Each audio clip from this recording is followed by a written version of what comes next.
तारीख 14 जुलाई 2021। Indian media में headline छपती है कि पतंजलि ने एक साल में कमाए 30,000 करोड़ रुपए। इस हेडलाइन के बाद पतंजलि को लेकर चर्चा तेज हो जाती है। चर्चा उसकी कमाई को लेकर नहीं बल्कि उस स्टेटमेंट को लेकर होती है जिसमें बाबा रामदेव भारत की number 1 fast moving consumer goods company बनाने का दावा करते हैं। फूड और एग्रीकल्चर की सबसे बड़ी कंपनी बने, सबसे बड़ा ब्रांड बने, इस दिशा में हम आगे बढ़ चुके हैं और यह कीर्तिमान बनेगा। एक बहुत बड़ा बिजनेस है। 14 जुलाई 2021 को छपी खबर में पतंजलि के संस्थापक बाबा रामदेव कहते हैं कि 2025 तक FMCG सेक्टर में उनकी कंपनी हिंदुस्तान यूनिलीवर को पीछे छोड़ देगी।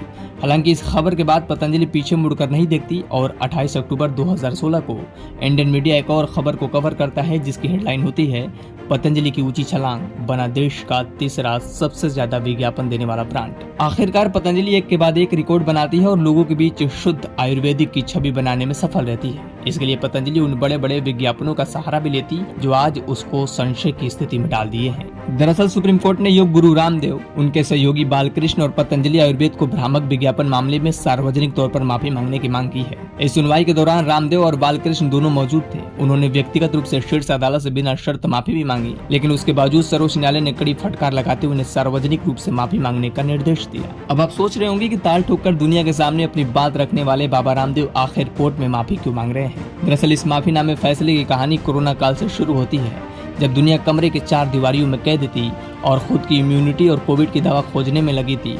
तभी पतंजलि ने अखबार में एक विज्ञापन जारी किया जिसका शीर्षक था एलोपैथी द्वारा फैलाई गई गलतफहमियां। इस एड में पतंजलि ने आंख कान की बीमारियों, लीवर, थायराइड, अस्थमा में एलोपैथी इलाज और त्वचा संबंधी बीमारियों को नाकाम बताया। विज्ञापन में यह भी दावा किया गया कि इन बीमारियों को पतंजलि की दवाइयां और योग से पूरी तरह से ठीक कर सकते हैं। वही बाबा ने अपनी दवाई कोरोनिल और स्वसारी से कोरोना का इलाज करने की भी बात कही। कोरोनिल की लॉन्चिंग के दौरान मंच से बाबा रामदेव का कहना था कि कोरोना का इलाज आयुर्वेद में ही है, न कि एलोपैथ में। इसके बाद पतंजलि की इस दवा को लेकर खूब विवाद हुआ। आखिरकार बढ़ते विवाद को देख आयुष मंत्रालय ने पतंजलि से कुछ सवाल पूछे और इंडियन मेडिकल एसोसिएशन ने सुप्रीम कोर्ट का रुख किया। अगस्त 2022 में दायर अपनी याचिका में IMA का कहना था कि पतंजलि के दावे औषधि एवं जादुई उपचार आपत्तिजनक विज्ञापन अधिनियम 1954 और उपभोक्ता संरक्षण अधिनियम 2019 का उल्लंघन करते हैं।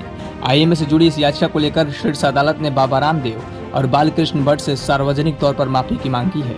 इसके अलावा इस मामले में कोर्ट ने उन लोगों को भी पार्टी बनाने का निर्देश दिया है जिन्होंने व्यक्तिगत तौर पर उनके खिलाफ शिकायत दर्ज कराई थी। तो दोस्तों, दुनिया के सामने प्योर आयुर्वेद की छवि गढ़ने वाले रामदेव आज झूठे विज्ञापनों के जरिए अपना सामान बेचते हुए दिख रहे हैं। वैसे आप क्या सोचते हैं पतंजलि के प्रोडक्ट्स और उनसे जुड़े विज्ञापनों को लेकर? कमेंट बॉक्स में हमें जरूर बताएं और ऐसे ही तथ्यात्मक कवरेज के लिए चैनल को सब्सक्राइब करना न भूलें। ब्यूरो रिपोर्ट, दी राजधानी।